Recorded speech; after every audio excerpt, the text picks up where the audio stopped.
Hello, everybody. Welcome back to our little Astro Coffee bookshelf hangout. We haven't exactly changed the name yet. I'm still using the Astro Coffee Hangout branding, but we're going to change that soon. My name is Tony Darnell. I live, work, and breathe at deepastronomy.com, and this is our hangout where we introduce you to some really cool stuff going on Dr. Brian Keating. Shannon.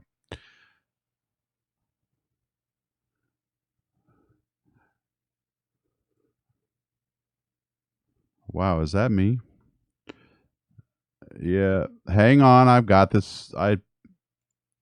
That was a newbie error. Sorry about that.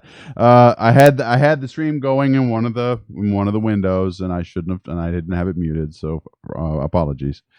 Newbie hangout. That used to happen to me all the time. Anyway, this is. Let me go ahead and pull up my friend and colleague Dr. Brian Keating. Hi, Brian. It's good to have you here. Tell us a little bit about what we're doing here. I'll let you do it since I'm blowing it today.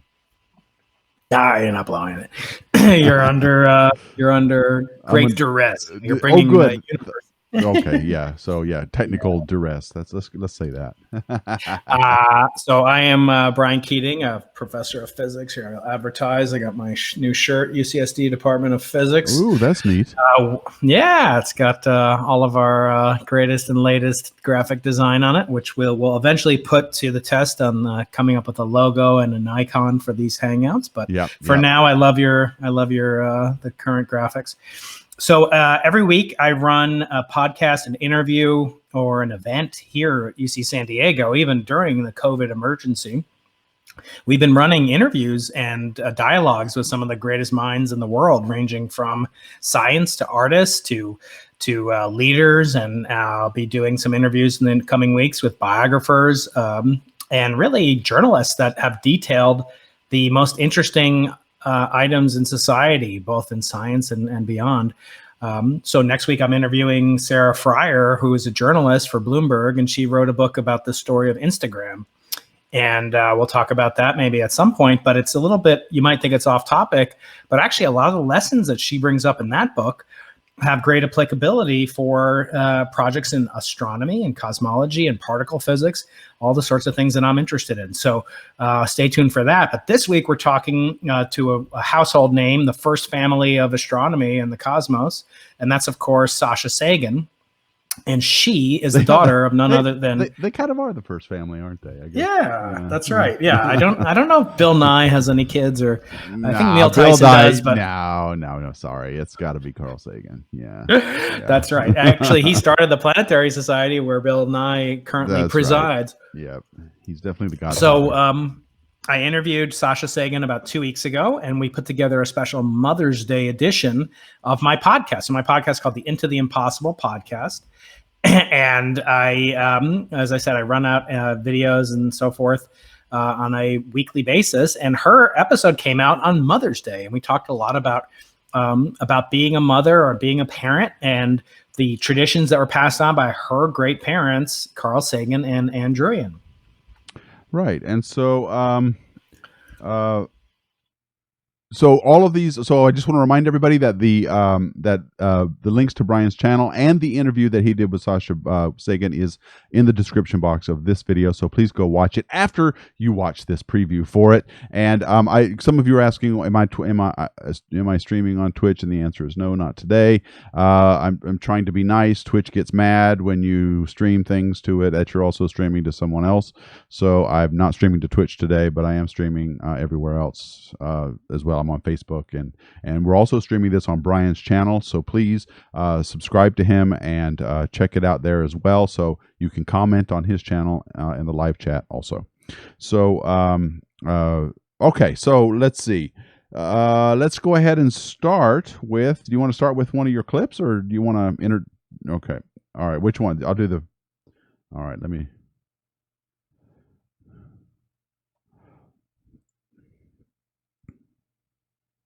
We haven't heard yet from ET, and we also talked about the origin of the title of her book. And another thing we talked about is how different scientific and non-scientific aspects of our place in the cosmos affect the rituals that we as human beings carry out. She's very much a secular atheist herself, as were her parents, but she observes an awful lot of rituals, and I was fascinated to learn of what prompted her to do that, and also share with her some of my sort of contrary ideas to hers, but I think we reach a great deal of consilience in the discussion. Oh, good. Okay, I'll start the script, and then I want to remind you, Brian's going to be around. We'll talk about this for about a half an hour, then he's got to go, and then I'll hang around for questions and comments after the fact. So here we go. Let me start with this first one. The search for extraterrestrial intelligence is coming from originally comes from Jodie Foster / Jill Tarter hearing this radio impulses on a large radio telescope, the Very Large Array. It's a wonderful facility, but she hears it using radio signals. After we're now celebrating basically the 60th year of the search for extraterrestrial intelligence, with which your dad was deeply involved.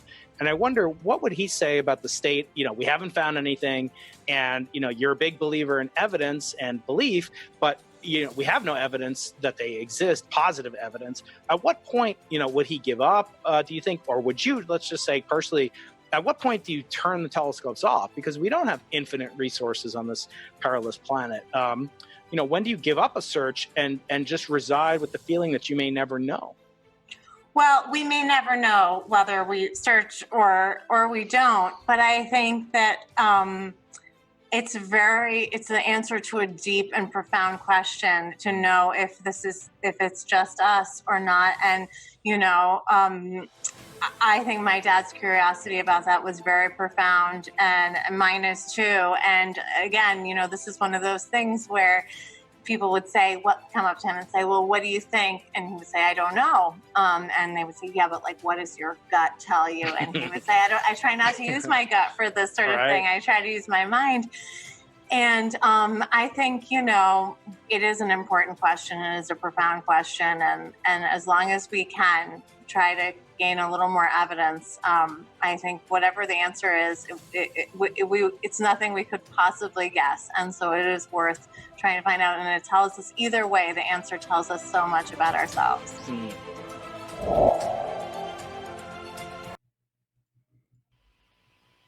Okay, so that's a little preview into the conversation that he had with Sasha.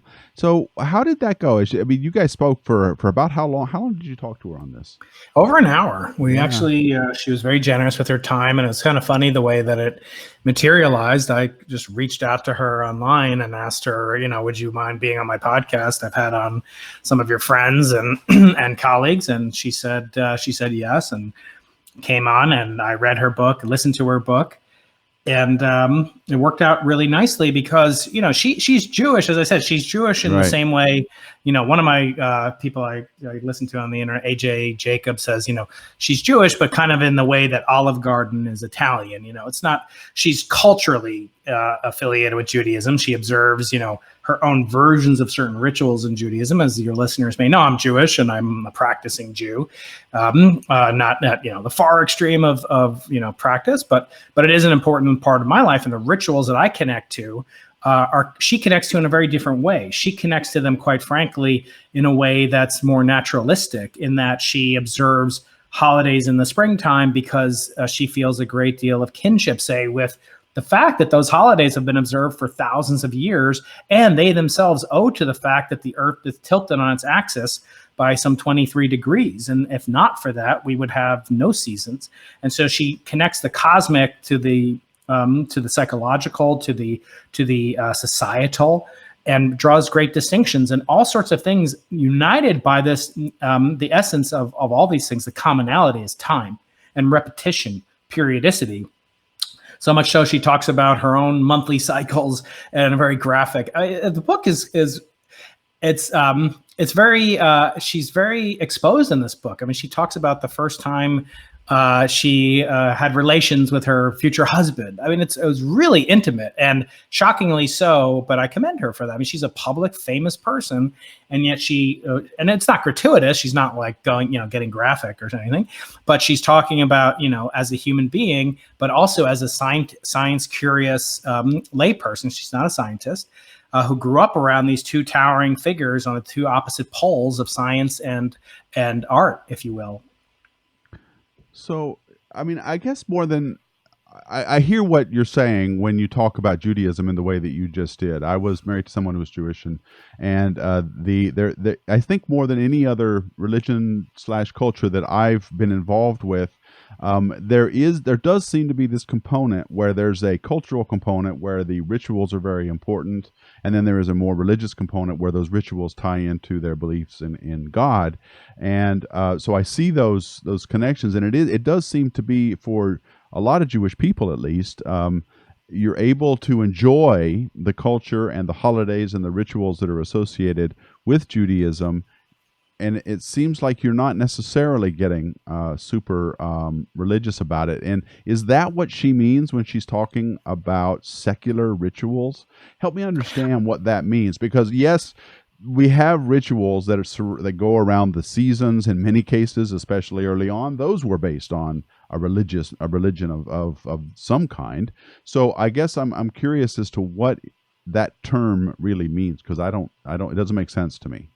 Yeah, I mean, that was the goal of the book, which I agree with you. It's ambitious. And again, I never like to give away kind of the book. I want authors to benefit from people buying it. But the main thrust of the book is to, for the first time, answer the question that you're talking about, which is that can you be spiritual without religion? And if so, how? Now, there are other authors I've read, like Phil Zuckerman, basically writes a lot about secular religion, the rise of the nuns, Nones. And in Sasha's book, she wants to kind of, in some ways, have her cake and eat it too, because she recognizes that these rituals all derive from religious observance. On the other hand, so too did things like astrology.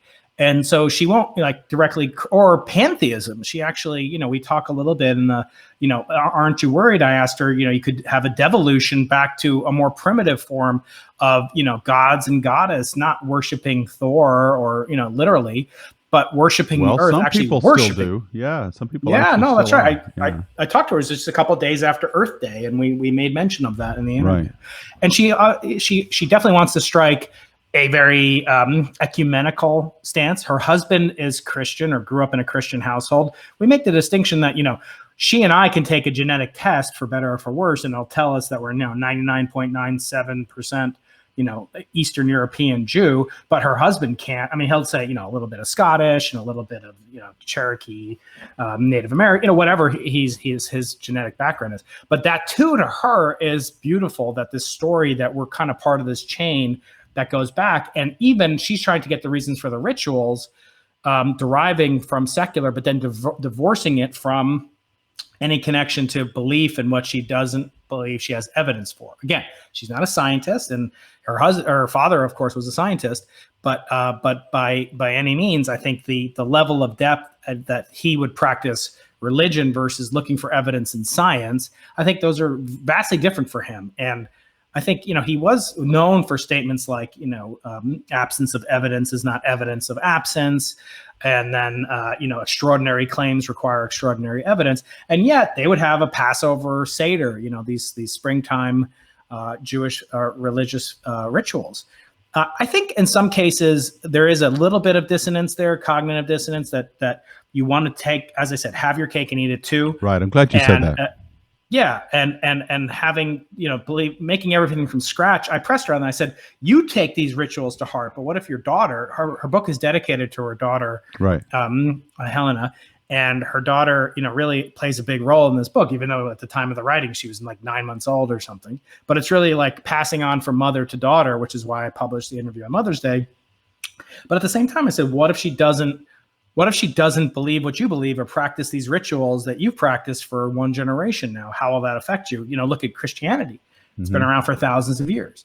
I always joke, the Bible is the best-selling book in history. I'd kill for 1% of God's sales figures. That would be a dream come true. But on the same token, she's very candid, and I think she wrestles with these questions, and the listeners can judge from the interview, and we can also always, follow up. She's very responsive, and I really enjoyed it. She's incredibly gracious. She's a thinker. And I think she wants to have positions that are different from her father, but it's impossible with a person like that, whose father cast such a huge shadow that's a long on her life. not be influenced by it, and I feel like she was almost born atheist, just by nature of how she grew up. And so we discussed that, and to what extent would she be disappointed if her daughter, doesn't take on these secular rituals that she's developed with her husband. So yeah, I'm really glad you said that this idea of kind of having your cake and eat it too, because I think this is a bit problematic when you try to apply scientific thought to some of these non-scientific ideas and some of these I won't call them religious ideas, but the idea of ritual and why we do these things. Sure, there can be a scientific component to it, and why we do them may have some kind of answer in a rational way that pleases us. But I think an awful lot of this is coming from a place that isn't necessarily scientific. I've argued many, many times that the danger we fall into, especially scientists, and especially as people who love science, is that we fall into a danger of trying to inject science where it isn't not only needed but appropriate. It's not even appropriate to put science in these things. So in all of this, it's important that we understand, first of all, what do we mean by spirituality? What does that even mean? And second of all, what do we mean by a ritual? And maybe spirituality is not necessarily the thrust of this book, but ritual certainly is. So a ritual can be anything, right? It can be a fact that you like to watch the same TV show every week. That can be a ritual. So and it's funny because they are meaningful to us as human beings. I love doing certain things, right? I mean, I really love having a certain thing at Thanksgiving to eat. It's really fun to have that stuff, but it's just fun. I used to love Passover, doing the Seder. It was a lot of work, but man, it was fun to be together and read the Haggadah and have all these. For me, it was. I mean, I was non-Jewish, so for me, it was a look into this culture, and I was just having a blast. It was fun. We were drinking wine. We were having with friends and family. It was a great Seder. So I don't know. I guess maybe it's a group thing, the fact that we like to do this kind of stuff. But I also have rituals that I like to do all by myself, right? These exactly. Just, no, that's 100%. So, and I think maybe your listener, I mean, this is like the second or third time. I mean, I love talking about religion. I think it's, the key question in all life is not believing. I would never say belief is, but thinking about these questions of existence are the most important things. You and I talk about it almost every week. And I know some of the people in the chat room don't like it. So maybe we'll move off it. I do want to say one thing. I had the exact same question. So when you watch the video, pay careful attention because I make this distinction. Which would you rather have? I asked her: a ritual, a habit, a hobby, or willpower. In other words, like on the spectrum of obligations, like when I tell my kids they can't eat that delicious, baby back rib, platter at a restaurant because it's pork in it, that all I have to say is it's not kosher. And it carries a lot more weight than if I say you're on a diet, like I'm always on a diet. But, when you rely on willpower versus a habit. So there's three different, degrees of placement on the spectrum. Her husband, to my chagrin, makes her coffee every morning or to my wife's chagrin, right? So, and that's like, she's like, that's our ritual. And I'm like, is it it's a ritual, but where does it stand with respect to like, she discusses, the origin of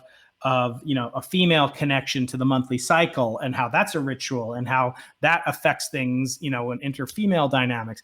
Like that's obviously very different. Someone, if he didn't make you coffee one day or you're on the road, it's not going to be like my kids start eating, ham sandwiches. So I asked her about that exactly and where she ranks these things, because in the end, I worry if you're just relying on these personal rituals, habits, getting your morning coffee, like then anything could be a habit, anything could be a ritual. Right. And the There's question rituals is, and habits. Yeah, that's a good. And what did Aristotle say? He said, "We are what we habitually do." And I think if you feel that way, is change possible? And she makes a big deal in her book about how her grandfather gave up being an Orthodox practicing Jew, and how liberating that was, and how it set her family on a certain path. But on another hand, you could see it as, well, who's more free? Like the person who does whatever he wants to do, like eats whatever he wants to do, drinks as much alcohol as he wants, or the person who's disciplined, who has willpower and self-control. And maybe that derives from, in some sense, this longer ritual, which we call religion, or not. So I think your listeners will be fascinated in it. I do want to talk about his Carl and Sasha's opinions about extraterrestrial and astronomical rituals, if you want to talk about that. Yeah, let's do it. We got to go about 10 minutes, so go for it. Yeah, I can go up to 35 past the hour today. Oh, all right, cool. If you because I also want to know just how famous she thinks Carl Sagan was. I mean, but we'll go into that if we have time. So please go ahead. I have a doll. I've got a little finger puppet with Carl Sagan on it. I mean, he's incredibly famous. She knows that. The thing that really struck me about her is the graciousness that she has. She doesn't have she doesn't mind being described as Carl Sagan's daughter. Like if someone described me, as just my son, or describes my wife as the wife of Brian Keating, like I think that could be, I would maybe be offended or it denies my identity. She's very comfortable with the fact that she is not only Carl Sagan's daughter, but also Andrewian's daughter. And Bill Nye in his blurb, I read it, that it shows, or maybe it was Richard Dawkins. One of the two gentlemen wrote a blurb for her. Both of them wrote blurbs, but one of them says she's Carl Sagan's daughter, and it shows. But I made the point that she's more like Andrewian's daughter. Like Andrewian is not a scientist. She's incredibly passionate. She's a wonderful writer, a great communicator. She's now doing Cosmos Possible Worlds. That's right. And I urge people to watch that, because Sasha actually makes a cameo as her own grandmother in that in the new series, which is kind of cute. So growing up in this family, like she has these artifacts, these relics of her unique upbringing. She talked to me about she'll find the Rosetta Stone used in the original Cosmos. It's like some styrofoam thing in the 1980s that they painted, and engraved as if it's the Rosetta Stone. And she talks about, how many kids grow up with parents like that, and how they weren't. I mean, I don't get the sense that if she decided to become an evangelical Christian, that they would be happy with it, or practicing Jew or something. But I don't get the impression that they were so militant as atheists as Richard Dawkins is, that they basically would call it child abuse, to practice a religion, essentially. So I think that they made, they had a sense of consilience themselves. But in my mind, she's truly independent. She clearly has a huge influence from them, and recognizes the gratitude that she owes to her unique upbringing. Okay. And what were their views on extraterrestrials? Let me hear that. I think I know. We talked about that in the context of evidence, because her whole thing is, I don't believe something unless I have scientific evidence for it. And I said, well, what would Carl Sagan say now that it's been 60 years since the original Project Ozma? Have we talked about Sarah Skol's book? I forgot. No, not yet. Okay, no. So we should talk about that soon. So I referenced that because that Sasha brought up the title of her book, For Small Creatures Such as We, comes from the only work of fiction that her father ever wrote, which is the book called Contact. The book called Contact was turned into a movie, and it sort of features a woman played by Jodie Foster, and it's representing a real colleague of mine and friend of mine, Jill Tarter, who actually put the blurb on my book as well. And so my friend Sarah Skolls wrote Jill Tarter's biography too. And so we were talking about that, and my assertion that, there's been an awful lot of energy, literally, and money spent on SETI without much return for it. So is it appropriate to suspect, when do you turn off the experiment? When do you shut down the radio telescope? Jill will always say to me, well, we've only searched the equivalent of, a cup of water out of the entire Pacific Ocean in terms of what we could see. On the one hand, that's true, but it doesn't. If you do go out there and you get a bigger fish tank and you don't find anything, at what point do you stop fishing? Right? Do you go to a different fishing hole or go to a different technology? So I think Sasha's, she's kind of open to this idea almost more as a way that it reflects back on us, on our own psychology and what we crave from the universe. Because remember, that whole universe, or that quote, the title of her book, For Small Creatures Such as We, the only thing that makes the vast loneliness bearable, the emptiness of space basically bearable, is love. And that's the full quote, something like that. She goes through the quote in the interview. But the point being that people like Carl and people like Sasha, they believe that there's basically would be no meaning in the universe if there's only if there weren't human beings and the capacity that we have for love, if there are no aliens or any other civilization outside of our own. And so I think it's a little bit wishful, hoping. And I certainly have colleagues that study it, and I'm very deeply admire Jill Tarter and Seth Shostak and their friends.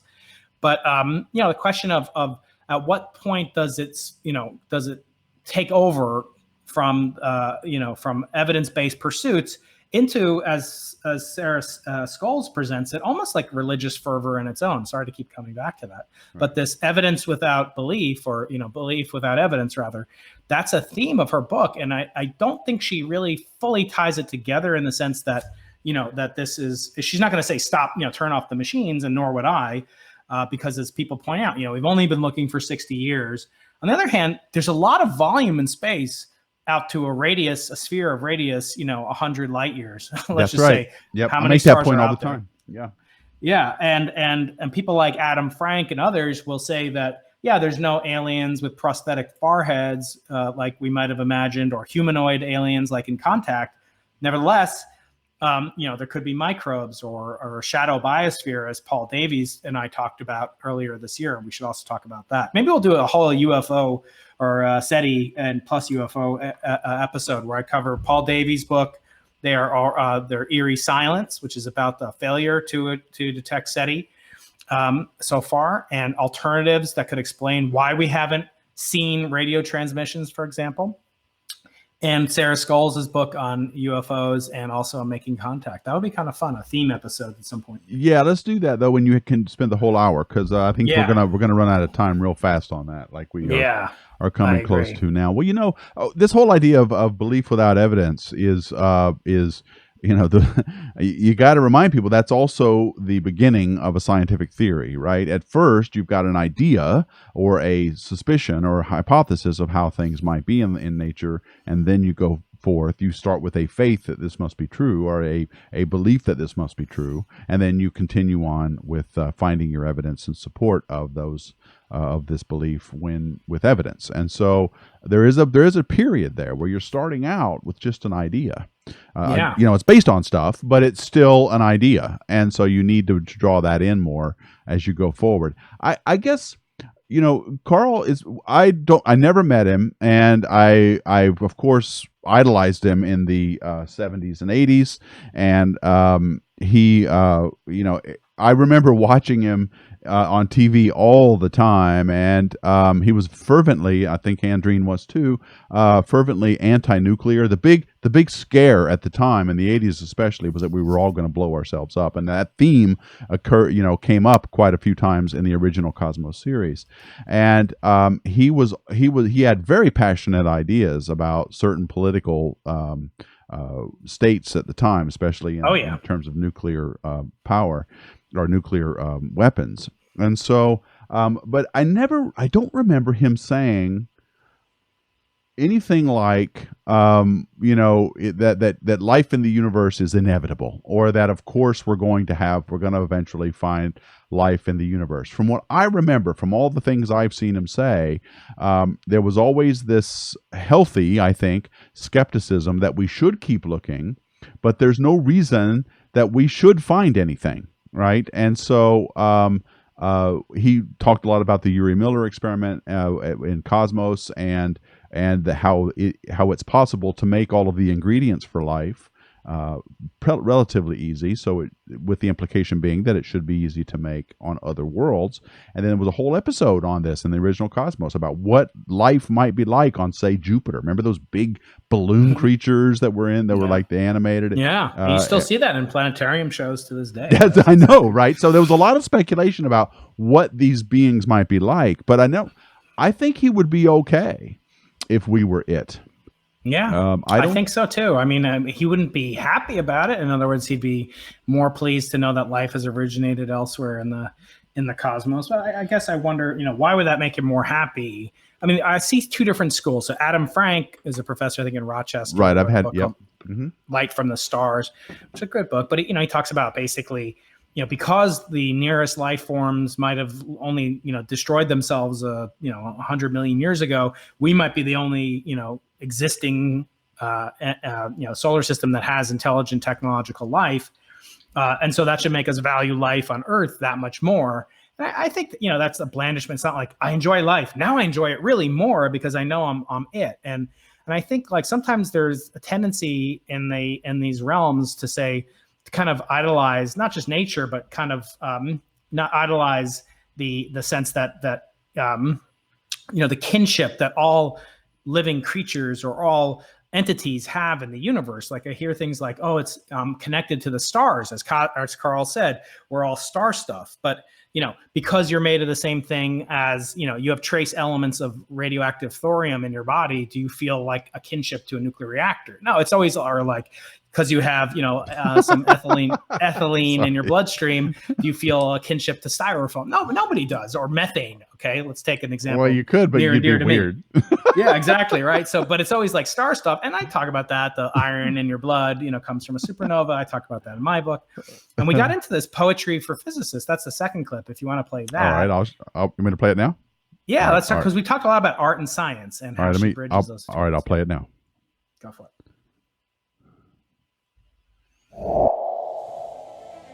The poem, but I think it is, by Richard Feynman. It actually doesn't have a title to it, but he says, poets say science takes away from the beauty of the stars. Mere globs of gas atoms. I too can see the stars on a desert night and feel them. But do I see less or more? The vastness of the heavens stretches my imagination. Stuck on this carousel, my little eye catches one million-year-old light. A vast pattern of which I am a part. What is the pattern? Or the meaning? Or the why? It does not do harm to the mystery to know a little bit about it, for far more marvelous is the truth than any of the artists of the past imagined it. Why do the poets of the present not speak of it? What men are poets who can speak of Jupiter if he were a man, but if he is an immense spinning sphere of methane and ammonia, must be silent? So I think I know which one you might prefer, but I'd like to hear from you. I don't know, have you ever heard the Feynman? Yes. And I have to say, I love Walt Whitman. I'm with Feynman on this one for sure. I figured you might be. Yeah. So can you talk about it? Yeah. I mean, this is my position is, and sometimes it's, it's not always it's the delivery. So often when we communicate the grandeur of the universe and our deep understanding of the beauty of nature, we don't have the passion that you see sometimes. I mean, the first version of this that comes to mind is like a great preacher. Like that enthusiasm, that thrill, that joy gets lost sometimes. I think that this is the connection between those two, between that spine-chilling thrill and the true nature as revealed by science.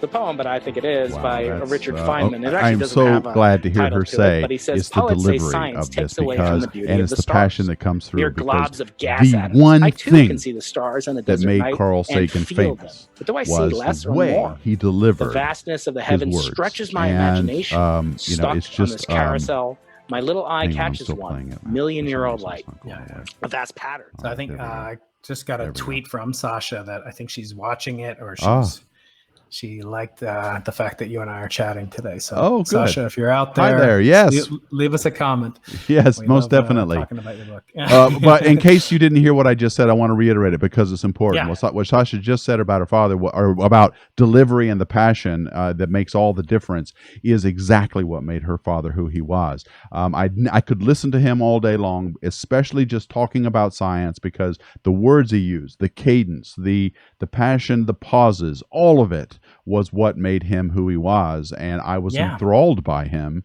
He could talk about anything and I would listen to it because of the delivery. Yeah, me too. And I talked to her about that too. And I said, there is sort of a hierarchy where, scientists who do that, who popularize, are sometimes not as well respected, maybe by their more, kind of lab oriented or, just more insular colleagues. And I feel like that's a disservice, that we have this burden that if you're good at communicating, you're perceived as less as a scientist. So famously, her father was never elected That's right. to the National Academy of Sciences, even though on the scientific grounds he deserved it.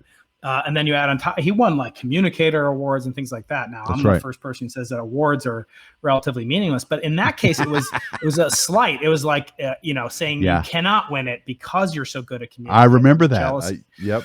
I do. And he was a real scientist. He was like in the same vein as a Brian Greene or, Neil deGrasse Tyson and Bill Nye are not like practicing scientists. They're wonderful communicators, and that's their job in life. But, what Carl was a true scientist who happened to be balanced on both sides of his brain. And I can't remember what brain that makes you if you're good in communication versus if you're good at scientific, hard, quantitative, factual details. Well, both him and Anne were Anne still is, and Carl was one of the most articulate people you could ever run across.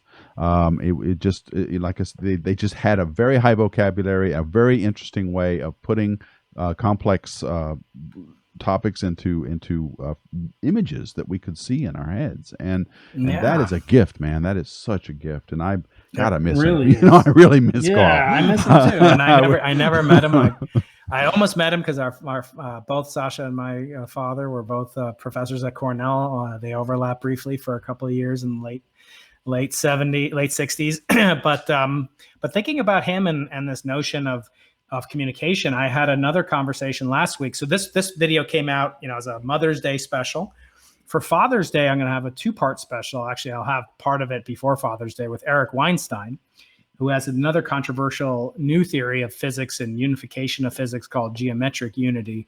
We'll talk a lot about that. Ooh. But one of his most strident and ardent demands is basically that we improve as physicists, especially as theoretical physicist or theoretical astrophysicist, that he demands, kind of that we get more funding, but that we also behave in a way to advocate on our own behalf to be worthy of increased funding. Like, we have the most interesting ideas, according to Eric, and the worst possible PR and presentation. So that was a 3-hour interview. That was actually my longest interview. So we're going to split it into 2. Half we'll put up maybe in a week or so, and half we'll put up on Father's Day, because he and I discussed for a long time his feelings on fatherhood, legacy, and all sorts of things. And I thought it'll make a nice Father's Day kind of 2-part episode. Okay, great. Well, all right. So, I guess, Brian, we're out of time, but the interview with Sasha Sagan and the Power of Secular Ritual, his interview, the link is in the description box. Go to his channel, watch the interview. The link to buying Sasha's book is also in both my description and in Brian's description box as well. So you can check out her new book. This is her first book, isn't it? It's her first book. She's going to work on a second book. She said we didn't get into too much detail about it, but yeah, you're absolutely right. Yeah, she's an incredible author, very lyrical writer, very touching, and very intimate. And I like that. In a book, good. By an author, yeah. Well, I don't watch the interviews before I talk to you because I want to get the preview like everybody else is. So I'm going to go watch the interview. The one with Mario, by the way, outstanding. Mario was great as always. I love him. So yeah, Mario's great. And, okay, guys. All right. Well, Brian, you can go ahead and head out if you need to. Don't forget to hit the stop streaming button. I'll hit it on my side. On your channel. I'm going to stick around in case Tony goes off. I may go off on he's something. He's really going to say what he thinks of Californians. As soon as I leave, he's going to. Oh, yeah. Oh, I do hate California. I do. Hey, not until I leave. San Diego's not so bad, but the Valley, oh man, the LA and the Valley, I can't stand that. So, all right. So yeah, everybody. Thanks so much. Next week, I think we're off, but in 2 weeks, let's talk either. I got it. Actually, I got an email from the AAS saying that they had to push it back. So we can do next week if you're free.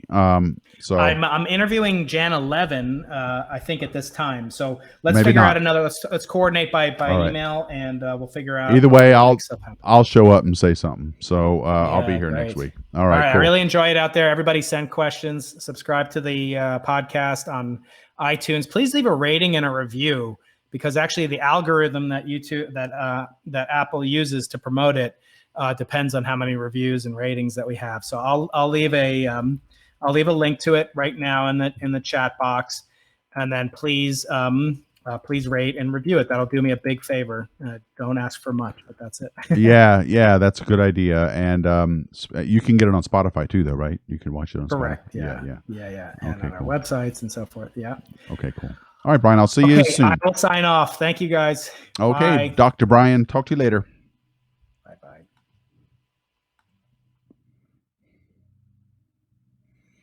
All right, I will. I'll just chat with you guys for a while. So yeah, I decided not to stream on Twitch today because I'm an affiliate on Twitch and I'm trying to grow the thing, and Twitch is draconian. Big surprise. Gee, a social media platform that has draconian policies. Where have I experienced that before?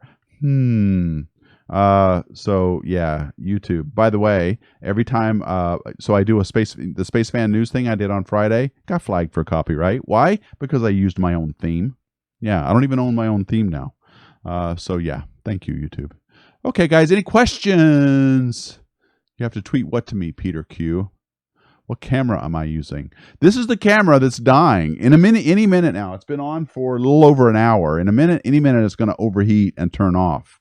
But I'm using just my Canon Legria camera that I bought in the UK in 2016, and if I leave it on too long, it overheats. So it's probably going to die soon. So thank you, though. I do like that. I like this camera too, but it's dying, and I'm going to have to buy something else. Okay, what do you guys think of that? I mean, I just think it's really amazing that Sasha's out there. She's writing books, and I got to read her book because it sounds like it is a tall order. Trying to look at keeping ritual from being a non-secular thing is tricky. And I worry, as with but I think it's worth trying, and I agree that we should look at these rituals in ways that aren't necessarily framed in religion. So it's an interesting idea. I don't know, Raj, if she's part of the Planetary Society or not. Maybe she says that in the interview. I'm not sure. Crazy Elon. Were we talking about extraterrestrial life in a recent podcast? Shall we continue on that topic? We could do. I was talking about it last night on my Twitch stream. My Twitch stream was all about, we're going through, by the way, on Wednesday evenings on Twitch, 8 o'clock Eastern, I'm going through all the habitable zones of the exoplanets that we know of, and whether or not it's worth even getting there, or what these systems are like. So we talk about that, and then we usually go off on some kind of rant. I'm still trying to convince people, that it's perfectly okay if we're the only civilization in the universe. So yeah, I don't know, but I don't know if she's part of the Planetary Society or not. I don't know to what extent she's involved in those things. Timothy, aren't you nice? Oh, you are so. That is quite a compliment. Thank you, man. What a nice thing to say. I do appreciate it. And thank you, Peter Q, for posting Sasha's Twitter. Just give her a follow. In fact, I will do that myself right now. I will click on that link and hit follow. I am now following her. Thank you, Peter. I appreciate that. So let's see.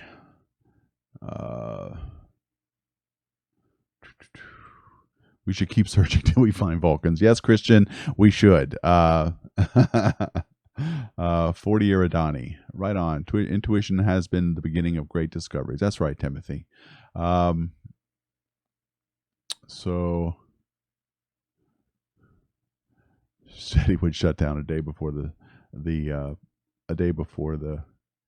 signal was found. Probably be our luck, wouldn't it? Yeah. Yeah, Religion Hangout needs to be more than an hour, that's for sure. I think I'll do those on Twitch, though. Although I did get relatively good feedback from last week. That's true. So you have Tony's Twitch Tuesday and Wednesday. No, Tony's Twitch Tuesday is only on Tuesday, Space TV. That's a completely random stream of consciousness stream where we just talk about whatever you guys bring up. Okay, I'll talk about this briefly. So I'm also streaming on OPT's Twitch channel. Right now it's called Gibson Picks, but it's about to become the Clear Skies Network. I have a time slot on that at 8 o'clock, and I'm trying to fill it with things that are interesting and that are not just random blabberings of a guy in front of a camera. So on Wednesday, so I'm trying to structure this, and I'm going to, starting next week, I'll be streaming 3 nights a week. This week I'm only doing 2. Last night, I went through, this is exoplanet, exoplanet habitable zone tour. Okay, I know that's a lame name, but that's not really what it's called. It's just what we do. And then on Fridays, I won't be streaming tonight on Twitch, but tomorrow night at 8 o'clock, I will be streaming Friday Space Roundup. Last week, I did it on both YouTube and Twitch. I'm still going to do that until I get in trouble, just because I want my YouTube viewers to have something that they watch also. Because, there's a lot of really cool people here, and you guys don't jump platforms very often. So I'll cross stream that. And then on Tuesdays, and this one's going to get me in trouble, but it's going to be the philosophy of astronomy, and we're going to stream, and we're going to talk about philosophical questions, as it relates to astronomy, sure, but not necessarily. And I'm doing that because I want to. It interests me, and I feel motivated to discuss these things. Like, I want to know about the philosophical questions of certain either current events or maybe certain scientific research that's being done, things like that. So I want to reason it out. I want to not just have an opinion on something. I want to be able to reason through why I have that opinion. And I do that so much now that my wife says that I should maybe do that in front of others, because they can get a sense of how my brain works and thinking through these problems and asking the questions that I do. I don't always have the answers. And that's why I talk to Charlotte, and I'll say, Charlotte, what do you, why don't the ends justify the means? We'll talk about stuff like that just at random and go through all of these moral questions. So we'll do that starting on Tuesday. I was going to do Monday, but Monday's not a good day for me. I'm busy on other things on Monday. So,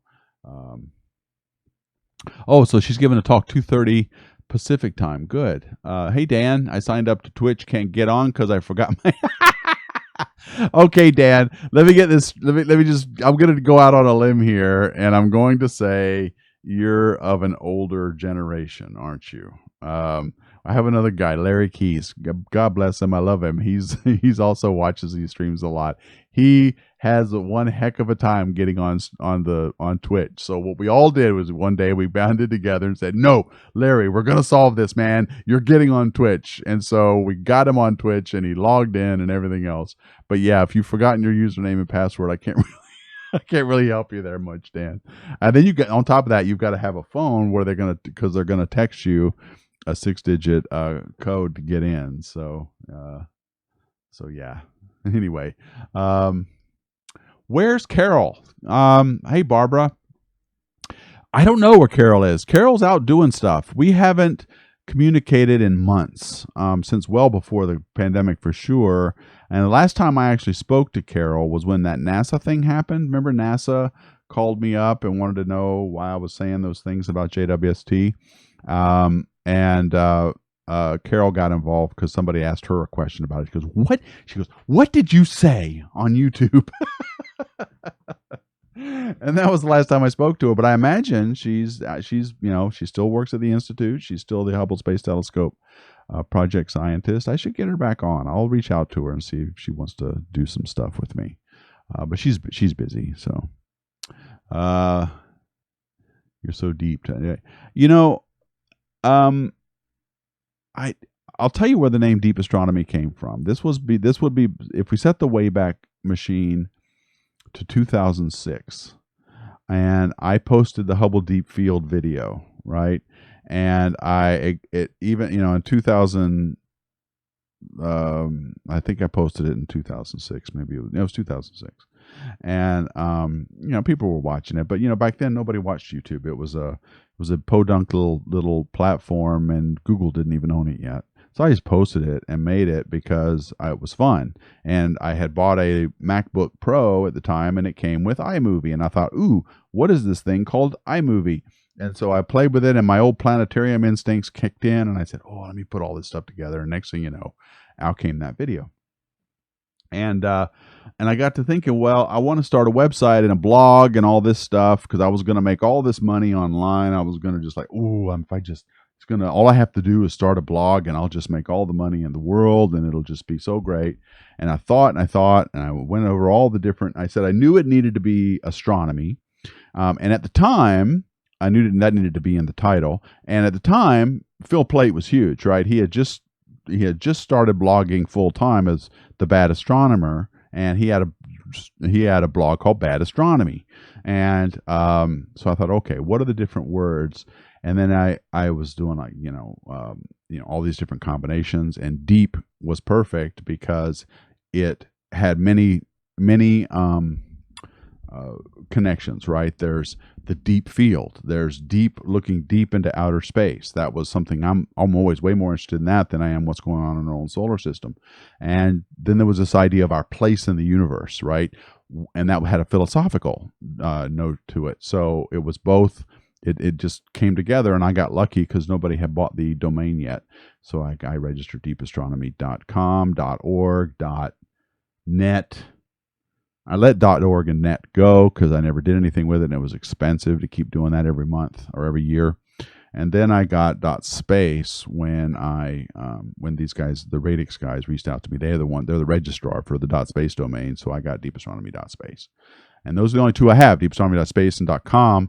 The rest I don't have. So I don't know if you can get .net and .org if you want. I did register deepastro.org because I was sick of telling everybody my email address was tdarnell@deepastronomy.com, and then I have to spell deep astronomy. So I could just say Deep Astro and people could get that. So I do have that too. It is the deepest astronomy ever, Andrew, and it's good to see you again, by the way. She's your cousin. Oh, well, tell her next time you see her, let's get together and do some stuff, okay? Because I miss her too, man. She's awesome. I miss Carol. So we should do some stuff. She's a good friend. She has a place down here in Florida too. I think she just moved from West Palm Beach to a little further north. So I need to definitely hit her up because I miss her too. I love her opinions, of which there are many. Okay. Is Larry Keys here? Because I was just making fun of him, trying to get onto Twitch. So Dan, it's you need to get on Twitch, dude. Okay. And the only reason I'm doing this is, the Clear Skies Network is something that I believe in. It's something I want to be a part of, and it's on Twitch. And I'm going to get access to. I don't know when exactly it's going to happen, but OPT is building one of the remote observatories on my property. I'm hoping that happens sometime this year, in which case I'll be have direct access to equipment right here in this time zone. So when it gets dark here, in the Eastern time zone, I can start streaming to people in the Western time zones because they've got to wait 3 hours for it to get dark. So I'll be able to be one of the first on, and I can do it earlier in the evening. So, hey Larry, no man, it's all good. We're just having. I hope you don't mind me poking fun. Because we remember that day we were trying to get you on Twitch. I was laughing about that. We were going to get you on Twitch. By gosh. Okay. Any questions, guys? Anything you want to talk about? Because we got about 5 minutes, and then I'm going to head out tomorrow night. 8:00 Eastern time on YouTube and Twitch will be the Friday Space Roundup. So look for that. So far, so good. We could.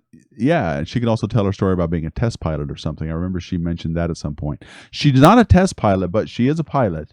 And she just, over the summer, I think we talked about it. No, maybe she told me the story because I was catching up with her. She flew across country in a race with a friend of hers, and she could tell that story. Maybe money to be made out of that. Well, what do you mean? Bitly. You mean a Bitly link for email? OPT needs an observatory in the UK. Yeah, we need to hit them up. Well, their goal is to put one in every time zone on the planet. So, quarantine. So yeah, it's going okay for me. I'm still not leaving much. The next video that I post on library.tv will be the one that I post only that on that platform, and it has some thoughts about the morality of breaking the lockdown. And so I for one don't care what our governments do. They can open up everything they want to open up. I'm not going to a restaurant until I feel safe. I'm not going to, I'm not going to be unnecessarily getting too close to a lot of people. I'm certainly not going to be going to places like Disney World with or without a mask, with or without 25% capacity. So, they can do whatever they want. I don't think they've got the best, the best health interests of us in mind. But that's a political decision they're going to make. I don't agree with it, and so I'm not participating in any of this lockdown protesting stuff because I think it's, first of all, I think the arguments don't make any sense, and they also are quite I think morally questionable, and I'll outline that argument in my next video. So, but quarantine is fine. I've got 5 acres. I've got fences all around me. I go out and I shop when I can. I still go like grocery shopping and stuff, but I'm very careful about it, and I make sure to wear a mask, even though I don't have it. Like, apparently, wearing a mask is more beneficial for other people than it is for myself. It's not going to prevent me from getting it, but it is going to prevent me from spreading it. I will cut down on how much I spread anything, and if I don't have it, it's sort of moot. But I still do it anyway, and I still keep my distance and stuff like that. So yeah, it's all right. I mean, it's affected my income for sure. It's affected my ability to earn money in a huge way, but it is nonetheless. What am I going to do about it?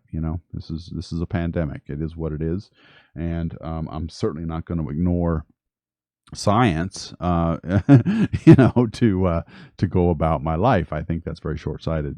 So yeah, but yeah, I can go outside and stuff like that. Did I ever meet Jack? Keep looking up. Don't know how to spell his last name. Yes, Horkheimer. Loved his segment on PBS. Yeah, man, Jack Horkheimer. Never met him, but he worked at the Miami Transit Museum or Planetarium, and for decades he had a 5-minute show that ran, at least wherever I watched it, at like 11:55 every evening. And just before PBS went off, you would see this 5-minute show where this really gregarious guy would talk about the night sky. And I remember looking at him kind of like, like when Panther looks at me and he doesn't understand what's going on. It's like the first time I ever saw it, I was like, what am I watching? But yes, Jack Horkheimer is the guy who first coined the term "keep looking up" that I ever heard anyway. And I stole it from him right after he died. He died sometime in, I believe it was 2011 or maybe it was 2010. He died, and I gave a little tribute. It's somewhere in my video archives. If you do a search for my videos on Jack Horkheimer, you'll see my tribute to him. And he did some really weird stuff with green screens and all that kind of stuff. But he was cool. Let's see. Yeah, that's right. That's right, Christian. You can be broke and alive, or have a lot of money and be dead. Right. So, Bedroom Junkie. I believe Halton Arp showed that quasars connected to the same galaxy via filament structures show different redshift rates. Well, with the recent crisis in cosmology debate over the expansion rate variability using Seyfert galaxies as standard candles, does it intersect with Halton Arp's data intrinsic redshift hypothesis?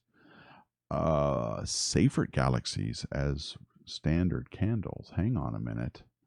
Let me just look at that. Seyfert.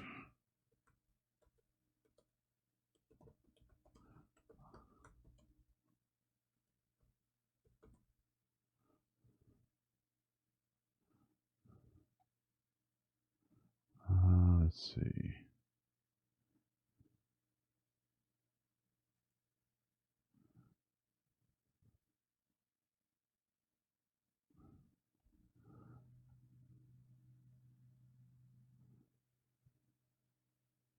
We propose use of quasars with accretion rates near the Eddington ratio as standard candles. I don't know the answer to your question, dude, but it's an interesting idea. I'm learning about it now, so I'm sorry I don't have the answer to your question. Let's see. Neil deGrasse Tyson says it too. We all say it. It's not owned by anybody, so we all say it. Okay, John, that's cool. Yeah. Sky at Night has started to use it too. Deep Astronomy. Yeah. Okay. Yeah. I mean, like I said, there's nobody owns it. I think Jack Horkheimer coined it. I think he started using it first. I use it all the time, and I'm gonna keep using it all the time. But I'll credit him. I certainly won't say I invented it or anything like that. Okay, guys. Well, I'm gonna head out, and I'm gonna read about safer galaxies and standard candles because I don't know much about it. So I'm going to find out more stuff about that. Okay, so I guess I'll see you guys next Thursday at the same time, where I will be here. It doesn't look like Brian's going to be here, so I don't know what we'll talk about, but I'll be here and I'll show up. We'll do something. Anyway, okay, so I want to thank all of you guys for watching on both Facebook and YouTube. I appreciate you guys taking some time, and we will see you again next week. As always, keep looking up.